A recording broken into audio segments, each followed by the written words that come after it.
A Bíblia é um dos documentos históricos mais importantes que temos. Suas páginas contêm muitos fatos antigos e detalhes científicos. E referências intrigantes a tecnologias antigas e a eventos, muitos dos quais são considerados impossíveis. Mas, quem sabe? O exame dos textos bíblicos pode revelar os segredos desses mistérios. A Torre de Babel era real? Os israelitas poderiam tê-la construído mais alto do que tudo na terra? Davi poderia ter matado Golias do modo descrito na Bíblia?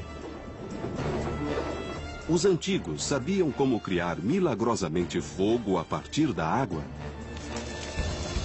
A Arca da Aliança poderia ter voado com uma ciência tão misteriosa que só hoje está sendo redescoberta? A tecnologia da Terra Santa será examinada quando recriarmos os fenômenos sobrenaturais com tecnologia de ponta e decodificarmos as palavras da Bíblia. Inventos da Antiguidade investiga a ciência contida na Bíblia. Inventos da Antiguidade.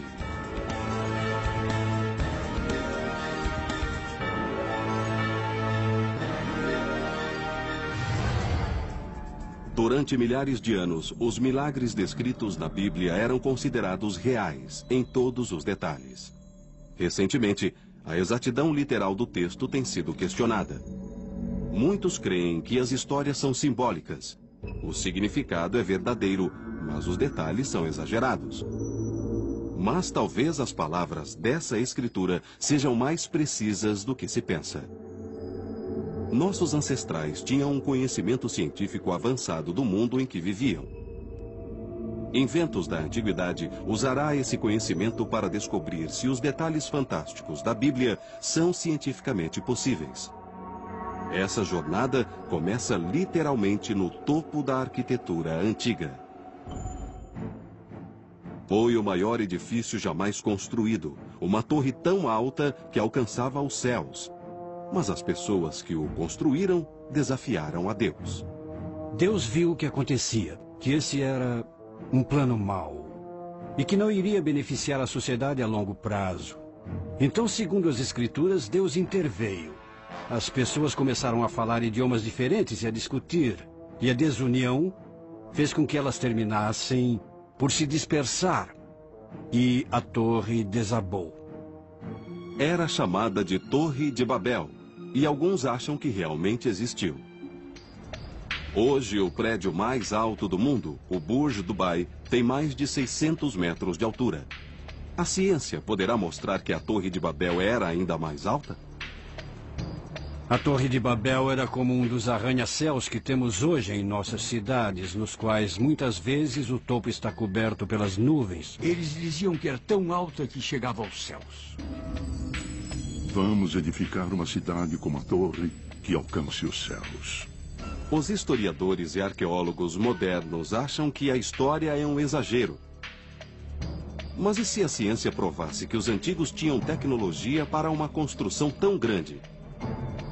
É crucial testar as técnicas e materiais antigos para descobrir seus limites. Usando informações extraídas da Bíblia, os pesquisadores usarão a ciência moderna para calcular até qual altura os engenheiros antigos podiam construir.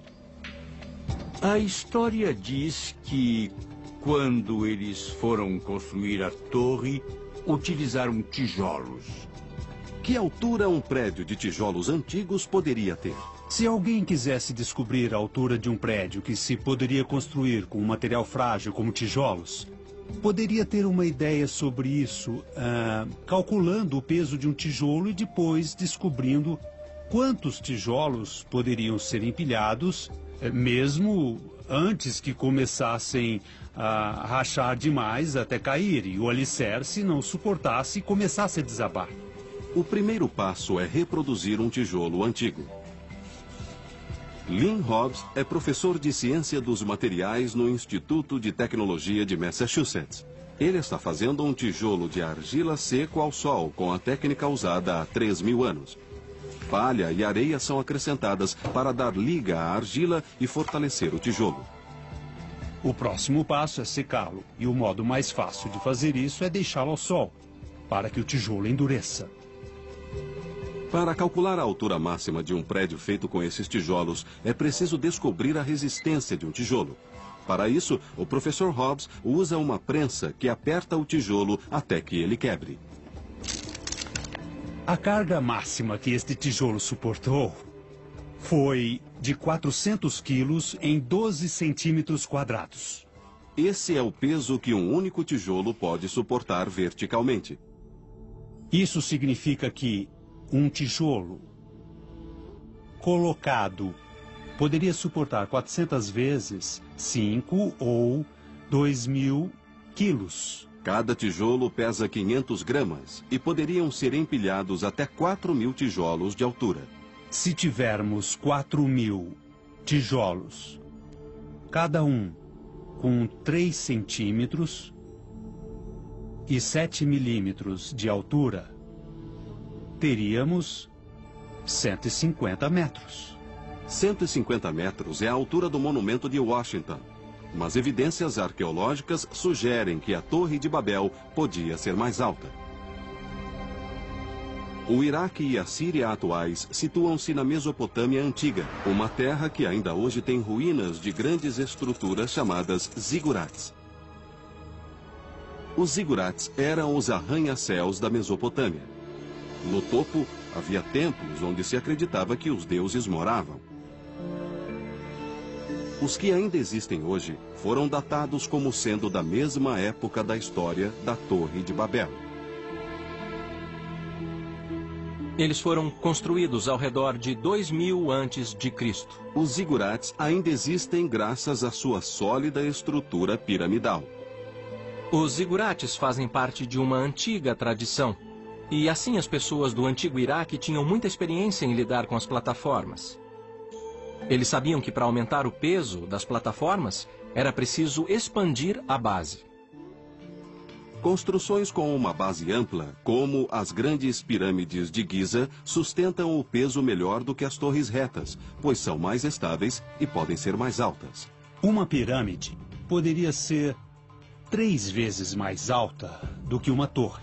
E se pegarmos 150 metros e multiplicarmos isso por 3, poderemos ter uma pirâmide de 450 metros feita com tijolos secos ao sol. 450 metros é quase meio quilômetro. Isso é surpreendente para um pouco de barro que foi escavado do chão. Uma estrutura em forma de zigurates feita com tijolos secos ao sol poderia ter 450 metros de altura, mais do que o edifício Chrysler, que é feito de tijolos. Mas a Torre de Babel poderia ser ainda mais alta. Uma tecnologia revolucionária era tão importante que foi mencionada na Bíblia. Disseram uns aos outros: venham, vamos fazer tijolos e queimá-los. A queima de tijolos muda drasticamente as propriedades do material e os torna muito mais fortes. A queima dos tijolos a 800 graus Celsius durante 24 horas, como se fazia na Mesopotâmia, aumenta a união das partículas de argila e resulta em um material muito mais forte. Mas quanto mais forte? E qual a altura possível para a Torre de Babel com a tecnologia dos tijolos queimados? O tijolo seco ao sol quebrou com 400 quilos, mas o tijolo queimado deve ser bem mais forte. Já pusemos 450 quilos sobre o tijolo. Muito mais do que pusemos no tijolo seco ao sol. Dá para ver que começou a rachar em 900 quilos. Agora estamos em 2.250.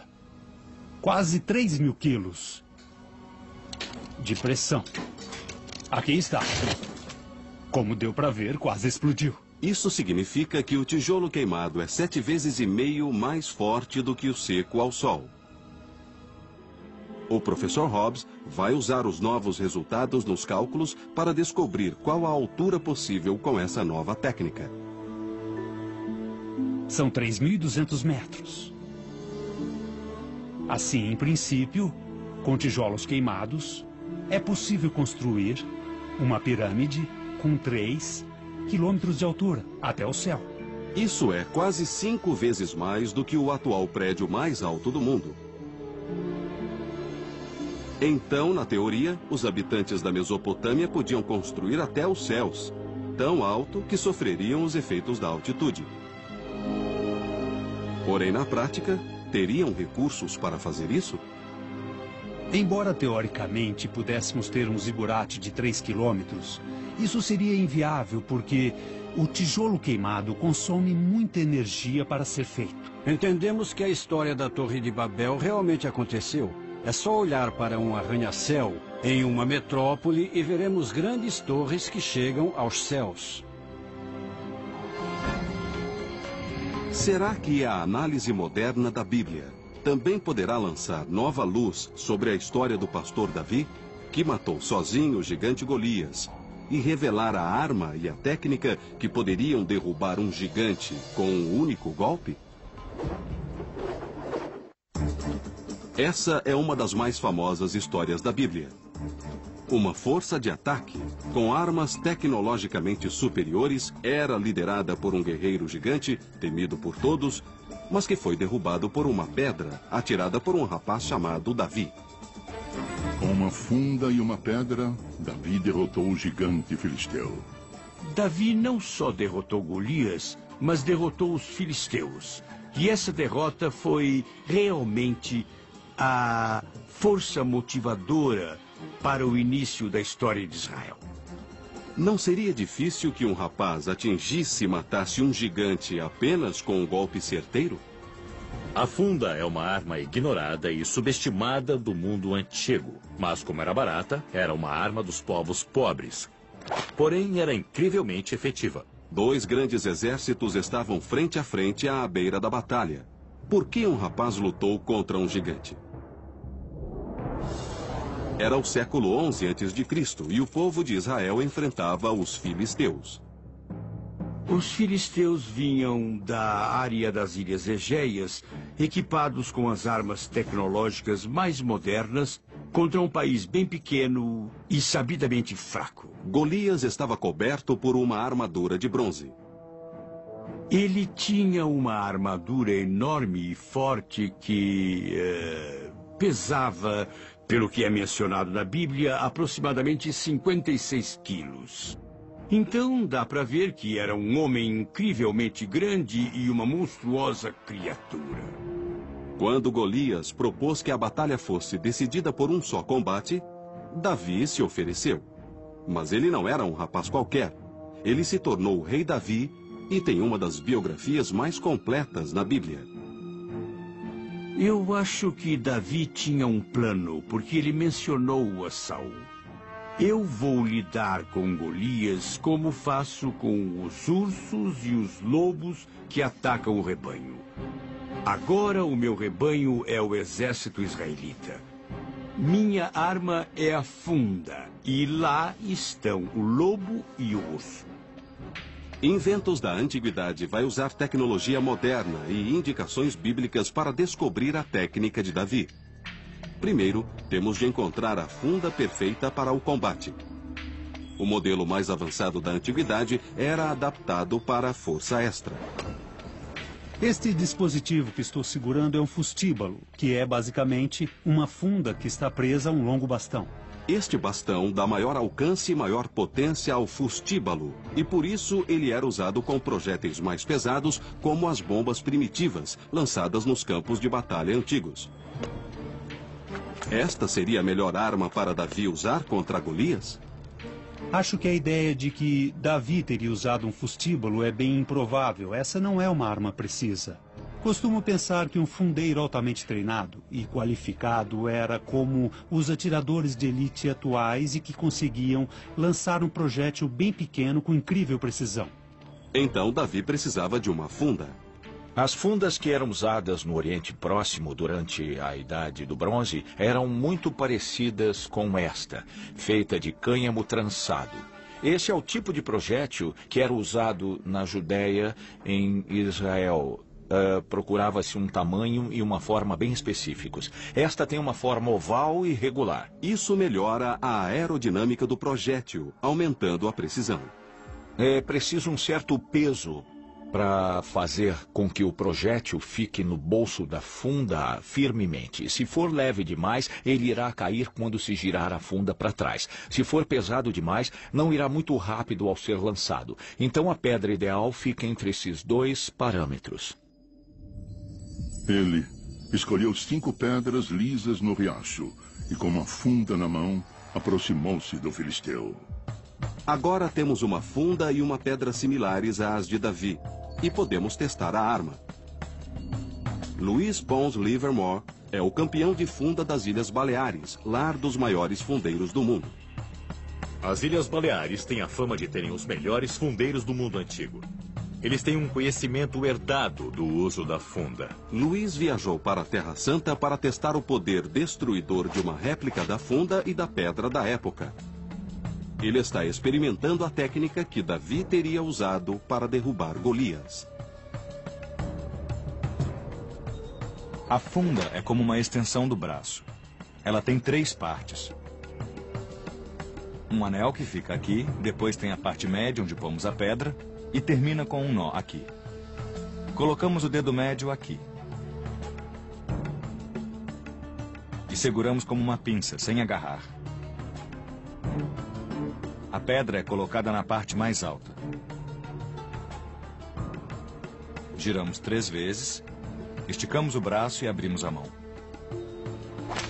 O estalido que ouvimos é um ruído sônico. Tanta potência liberada que a funda chega a quebrar a barreira do som. Luís ergueu um alvo de 2,5 metros, cuja testa é representada por um dispositivo que mede a força do impacto. Ela tem apenas 29 centímetros quadrados, equivalente à parte da testa de Golias não protegida pela armadura. O dispositivo dirá a Luís com qual força atingiu Golias. Então, quanta força será necessária para matar com uma pedra do tamanho e da forma certas para uma funda? Se quisermos falar quanta força é necessária para matar alguém com um impacto no cérebro, algo acima de 3.000 newtons em uma área de 30 milímetros quadrados é o bastante para matar um ser humano. Uma onda de choque percorre o cérebro e faz com que este colida com o crânio, danificando de modo irreparável o tecido nervoso, em tal extensão que ele não pode funcionar mais. 3.000 newtons equivalem à força necessária para partir ao meio um bloco de concreto. Luís apronta sua funda para o teste. O alvo é pequeno e equivale à única parte do corpo de Golias não protegida pela armadura. –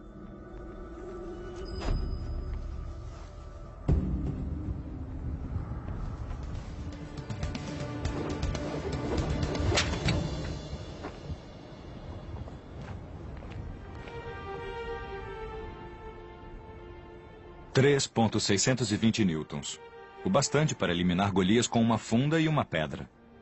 Golias está morto. Ele girou a funda e atingiu o filisteu. A pedra afundou na testa dele, que caiu de rosto ao solo. Seria preciso ter muita habilidade e coragem para fazer isso. Até Luís, o famoso campeão de funda atual, teve dificuldade para obter potência e precisão ao mesmo tempo. Conseguir derrubar um homem de armadura apenas com uma pedra é sorte ou uma habilidade incrível, mesmo para um atirador qualificado. Ele deve ter sido dotado com uma tremenda habilidade, capacidade e coragem que vieram à tona em um momento de forte crise. E o fato de que ele era capaz de enfrentar uma crise com êxito era um dos pré-requisitos básicos para a função de rei. Inventos da antiguidade revelou que é possível um rapaz atirar uma pedra com uma funda de modo a matar um alvo distante. Mas para isso, Davi teria de ser mais habilidoso do que um pastor comum, ou, como a Bíblia sugere, alguém verdadeiramente abençoado.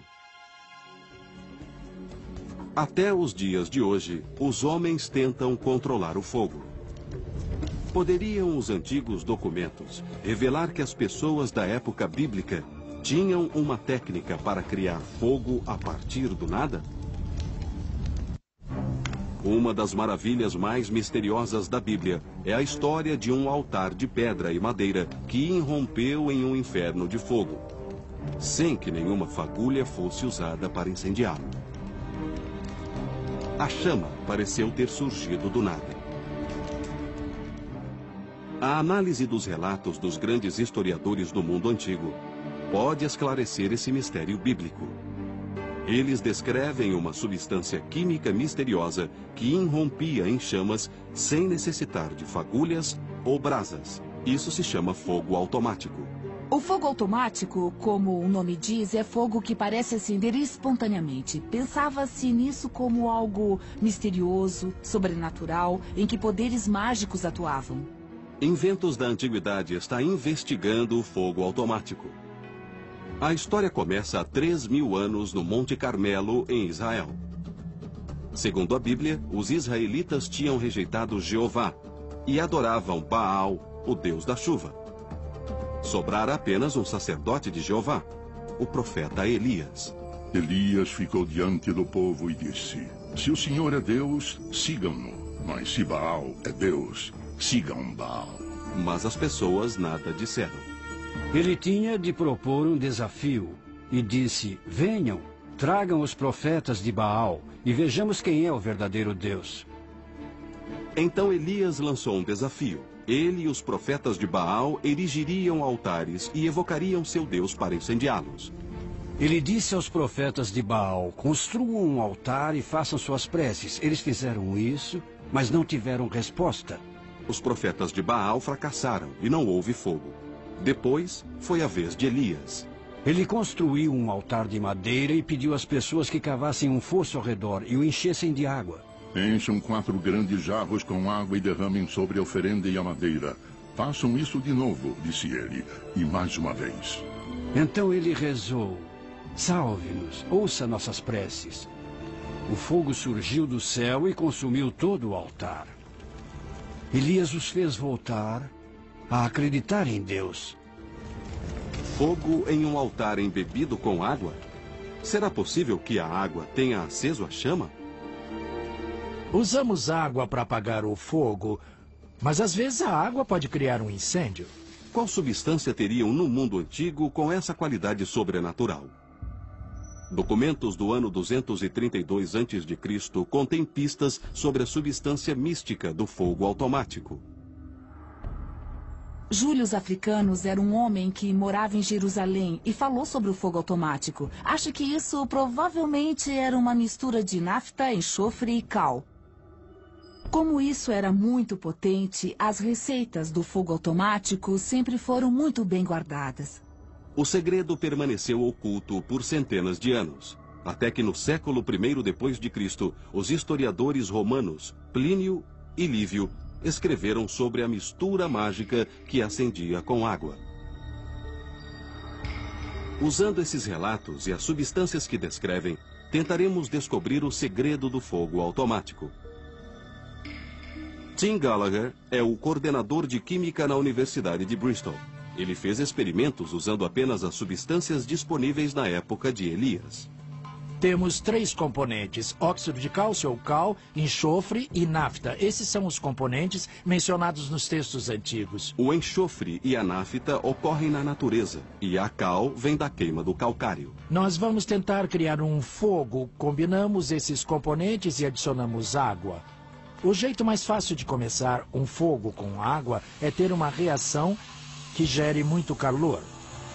Em princípio, esse calor poderia inflamar alguma coisa que esteja perto e seja inflamável. O fogo começa quando um combustível é submetido ao calor. Bem, ao misturarmos a água com a cal, geramos muito calor. A reação da água com a cal é altamente exotérmica. Uma reação exotérmica libera calor para a atmosfera. Isso acontece porque se formam vínculos químicos entre a água e o cálcio na cal. O que eu vou fazer agora é fritar um ovo com o calor que é gerado pela cal. Está acima de 260 graus Celsius agora. Eu não achava que pudesse gerar tanto calor tão rapidamente. Se gerar esse calor na presença de algo inflamável, então pode ter um modo de gerar fogo com água. Mas nós não temos aqui algo que vá pegar fogo. Tim vai refazer esse teste com 2 combustíveis, nafta e enxofre, esperando que inflamem com o calor gerado. Esse experimento será em maior escala, pois Tim construiu uma réplica do altar de Elias. O altar é formado por 12 grandes pedras que representam as 12 tribos de Israel. Acrescentamos a cal nessa faixa estreita.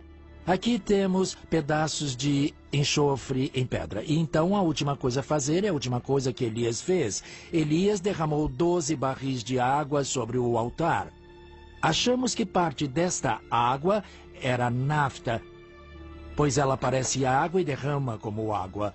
E depois vamos tentar acendê-lo com o calor gerado ao acrescentar a água à cal. A cal e a água precisam elevar a temperatura acima de 230 graus Celsius a fim de inflamar o enxofre.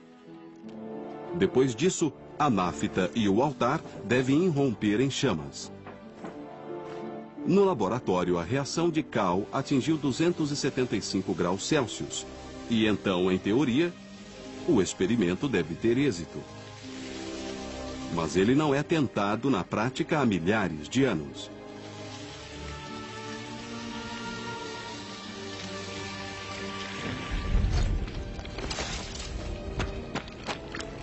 Está pegando fogo e inflamando a nafta que irá espalhar o fogo. Dá para ver que está se espalhando. E que tudo vem da faixa de cal na ponta do altar. Agora podemos ver que o fogo está realmente começando a aumentar. Isso não prova que foi assim que Elias criou o fogo, mas prova que esse seria um modo possível para criar o fogo. Os antigos conheciam a cal, sabiam da reação entre a cal e a água. Havia nafta disponível, então, com certeza, essa era uma maneira possível de utilizar o conhecimento de química para poder criar fogo usando a água. Milhares de anos atrás, as pessoas conheciam as substâncias e suas reações. Mas nunca saberemos quanta sabedoria secreta está perdida para a ciência. Outro segredo da época diz respeito a uma das primeiras armas biológicas. Um mel tóxico usado pelos exércitos antigos para envenenar o inimigo. Abelhas, vespas e marimbondos assustam todos nós. Ainda hoje, as abelhas matam 100 pessoas todos os anos. Na época bíblica, os líderes usavam esse medo para aterrorizar o inimigo.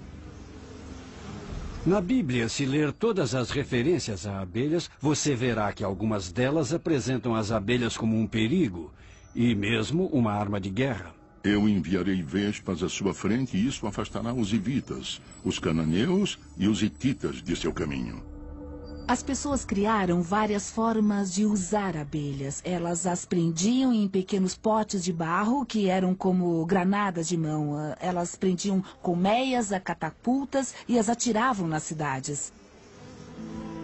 Um relato antigo do historiador grego Strabo mostra que essa arma tinha outras aplicações. Em 67 a.C., ocorreu algo no norte da Turquia que os historiadores ainda debatem. Um dos exemplos mais estranhos da guerra biológica foi usado contra os romanos e envolvia uma engenhosa armadilha. Aconteceram formas diversificadas de lutas por poder durante a história romana. Muitos reis estavam descontentes com seu quinhão e se rebelaram. Uma dessas rebeliões foi liderada pelo rei Mitridates, que era um dos maiores inimigos de Roma. Ele dava mesmo trabalho aos romanos. O general romano Pompeu, o Grande, liderou um exército contra o rei Mitridates. Depois de um ano de batalha, os exércitos chegaram ao norte da Turquia. Os romanos estavam em vantagem e Mitridates recuou, mas ele foi muito esperto e deixou potes de mel ao longo do caminho. Os romanos avançaram e encontraram o que consideraram um tributo do inimigo mais fraco. Comeram o mel, mas ele era intensamente tóxico. Esse mel poderia ser uma arma biológica? Os soldados ficaram um pouco loucos, como se estivessem altos, bêbados e muito agitados. Depois alguns vomitaram e tiveram diarreia e ficaram muito agitados de novo. Isso tudo durou uns 3 dias. A própria Bíblia contém um alerta sobre essa arma biológica. Você achou mel? Coma apenas o necessário, pois se comer demais, irá vomitar. Como o mel pode ser tóxico? A resposta está nos arbustos de rododendro comuns no norte da Turquia. Existem muitos exemplos de toxinas naturais e o arbusto de rododendro é capaz de produzir toxinas naturais. Essas toxinas são chamadas terpenoides e estão no néctar coletado pelas abelhas. Esses terpenoides podem se incorporar ao mel feito com um néctar que as abelhas coletaram nos arbustos de rododendro. Para entender como a intoxicação por terpenoides afeta o corpo, Inventos da Antiguidade achou uma cobaia humana, o ex-militar David Shaw. Ele tomará 400 mililitros de uma solução de terpenoides sob supervisão médica. Eu tô bem ansioso mesmo. Eu sei que eu vou dar um passo no desconhecido. Os efeitos colaterais do teste são tontura leve, transpiração, vômitos e também coma. David será acompanhado pelo Dr. Adam Cunliffe, no Laboratório de Desempenho Humano da Universidade de Westminster, no centro de Londres. Ele fará um teste que levará seu sistema cardiovascular e sua coordenação ao limite. O teste será feito 2 vezes, antes e depois de tomar os terpenoides. David vai correr a 16 km por hora durante 10 minutos. O teste mede o batimento cardíaco e o consumo de oxigênio. Seu batimento cardíaco no teste foi 164 em média. E também vemos o consumo de oxigênio, que foi cerca de 3,8 litros por minuto. Este é o oxigênio necessário para o funcionamento do músculo. Então, quanto mais trabalhar, mais oxigênio irá consumir. David está em ótima forma física, como estavam os soldados romanos. Os resultados do teste estão acima da média. Mas qual efeito os terpenoides terão em seu corpo? Os terpenoides são muito tóxicos e ele só pode fazer isto sob supervisão médica. Não faça isto em casa. Queremos ver se o desempenho é afetado. David parece um pouco instável na esteira. Ele está tendo dificuldade para ficar no centro da esteira. O batimento cardíaco está 10 batidas mais alto por minuto do que estava no experimento anterior. E a troca respiratória está bem mais elevada do que no outro teste. O desempenho na esteira foi significativamente afetado de um modo negativo.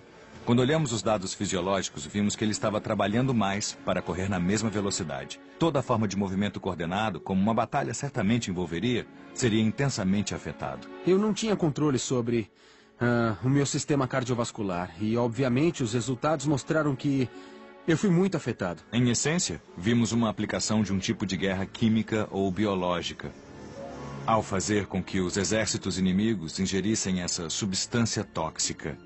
Então, podemos dizer que foi um cavalo de Troia culinário. Assim, os resultados sugerem que o mel tóxico poderia confundir a coordenação e aumentar a fadiga. As 3 divisões do exército de Pompeu que comeram o mel naquele dia fatídico ficaram extremamente doentes. Naquela noite, os romanos, ainda sob os efeitos da toxina, foram aniquilados pelo exército do rei Mitridates. A guerra impeliu o desenvolvimento da tecnologia. Será que os israelitas também descobriram uma superciência que permitia que os objetos levitassem? É dito que a Arca da Aliança, com os 10 mandamentos, podia voar. Será que a pesquisa moderna irá mostrar que isso é possível? Sim.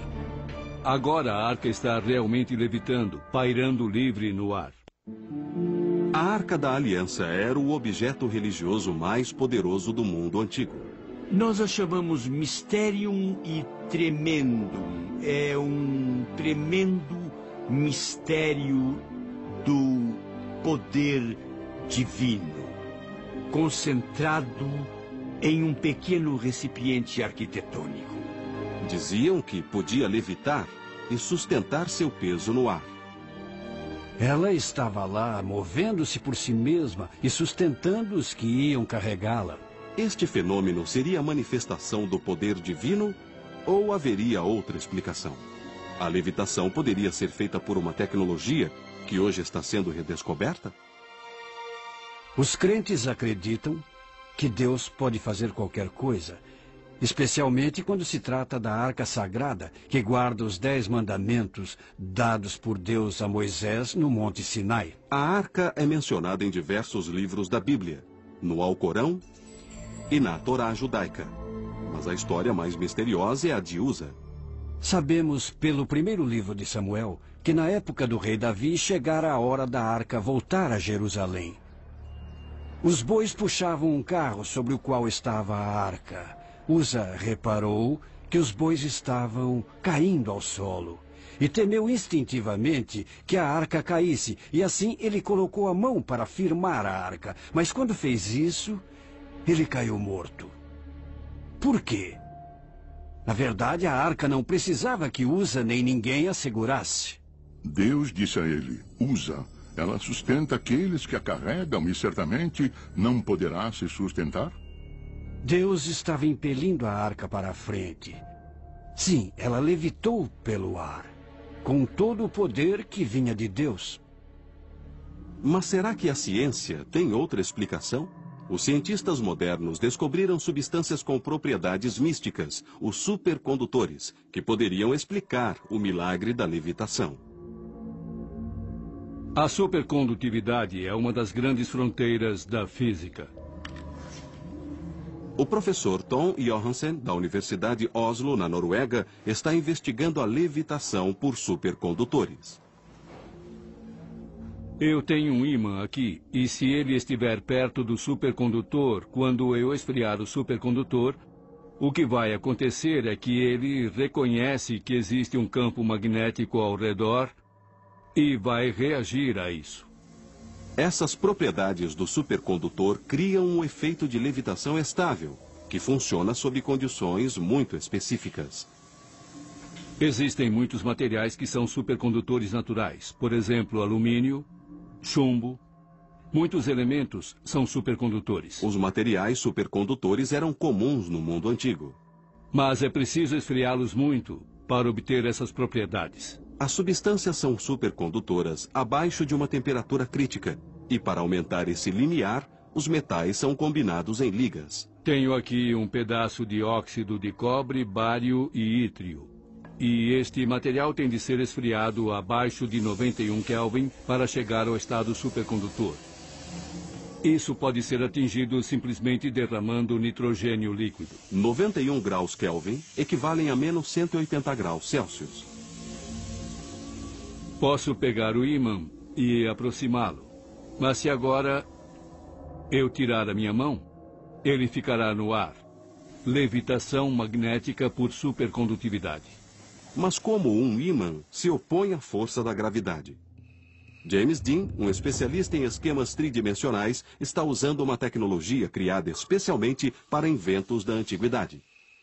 Quando um supercondutor é esfriado abaixo do ponto crítico, o modo em que a eletricidade flui nele muda. Se pegarmos esse supercondutor e colocarmos na presença de um campo magnético, veremos que as linhas de campo do ímã estão introduzindo um fluxo de carga elétrica no supercondutor. Essas correntes formam tornados de carga ou vórtices no campo magnético que passa por elas. Se nos aproximarmos para olhar de perto, dá para ver que os vórtices de corrente que o campo magnético induziu estão passando por todos os pequenos defeitos que encontram no supercondutor. Esses defeitos prendem os vórtices e, portanto, o campo magnético no lugar. Se nós movermos o ímã, vamos mover também o campo magnético com ele. Isso significa que os vórtices serão arrastados de seus lugares e vão resistir ao movimento. E se empurrarmos e puxarmos, podemos ver que está tentando voltar ao seu lugar. De fato, vemos que qualquer força que tente mover o ímã e o campo magnético encontrará uma força oposta que tenta colocá-lo em seu lugar de origem. Na levitação estável, as forças que prendem o campo magnético se opõem à própria força da gravidade. Assim, o ímã está preso no lugar porque o campo magnético está preso e ele levita sobre o supercondutor. Se o supercondutor se mover, o ímã irá segui-lo, voando à mesma altura ao longo de um plano. O ímã não só levita, mas também se move de modo estável no ar. Será que os israelitas dominavam essa ciência 3.000 anos atrás? Quase sempre, ao olharmos a antiga tecnologia, nos surpreendemos com a engenhosidade e a habilidade que tinham na produção de objetos. A metalurgia dessa época era muito sofisticada. A guerra no Oriente Médio Antigo impulsionava o progresso. Os processos de fundição buscavam produzir ligas melhores para as armas. Será que os israelitas descobriram essa ciência por acaso? Essa não seria a primeira tecnologia antiga a intrigar os historiadores. Bem recentemente examinamos as pontas de lança da Idade do Bronze e sua fundição refinada. Tentamos encontrar uma fundição moderna que pudesse reproduzi-las. Todas tiveram muitos problemas para chegar perto da qualidade que os antigos metalúrgicos obtinham. Será que a Arca da Aliança levitava com uma tecnologia perdida? Faremos um teste. Tom construiu um modelo da arca e irá usar a levitação estável. Levitar a arca é um grande desafio porque é um objeto grande e pesado. E isso nunca foi feito antes. Eu prendi 4 ímãs fortes no fundo da arca e eles vão interagir com os supercondutores que vemos aqui. Coloquei um espaçador no meio para ter um vazio entre a arca e o supercondutor que vou esfriar.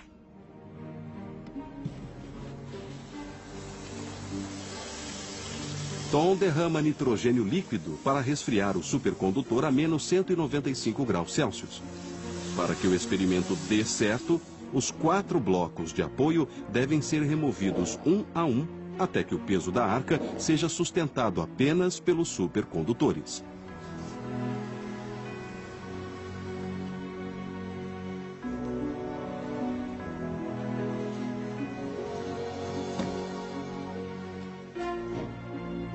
Sim. Agora a arca está mesmo levitando uns 15 milímetros acima do supercondutor, pairando livre no ar. Se eu tocá-la e empurrar para o lado, ela vai oscilar uns 2 ou 3 milímetros. Se eu pressionar com a mão e empurrar para baixo com bastante força, ela quase não se move.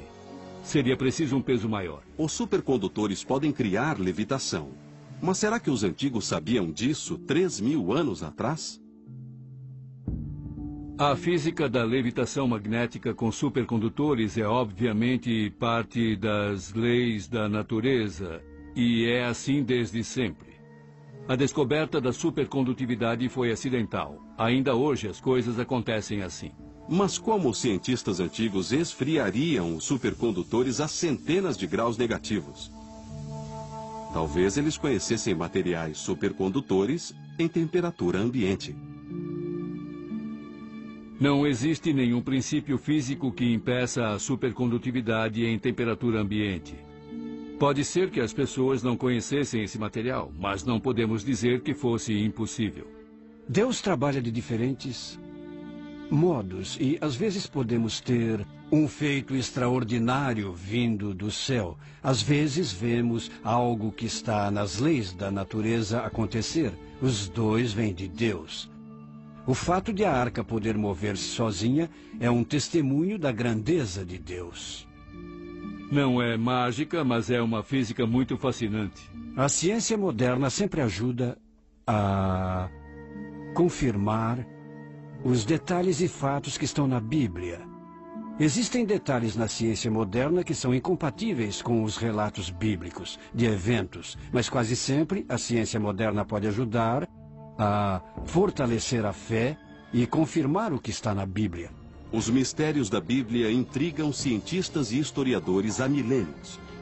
Mas o Livro Santo também traz pistas para antigas civilizações, culturas e tecnologias dos tempos bíblicos. Os estudiosos modernos usaram essas evidências para pesquisar a história e mostrar que os antigos dominavam a química, a metalurgia, armas biológicas e tinham tecnologia para construir até os céus.